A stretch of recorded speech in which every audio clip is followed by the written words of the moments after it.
Həyat qısadır. Qısa olduğu üçün dəyərsizdir.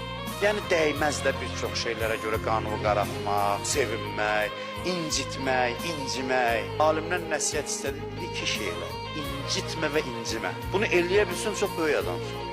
O xırda şeylərə görə küsürsən, inciyirsən. Bunlar hamısı olur ki, sən çox əhəmiyyət versən əhəmiyyətsiz şeylər. İncimək, küsmək onu göstərir ki, insan kiçikdir, cılızdır. Müvəqqəti şeylər üçün adamları incitmək olmaz. Dünyanın hamısı bir insanın ürəyinə yox, aklının dırnağına dəyməz. Sənlə qəmləndirəsən nəyəsə görə.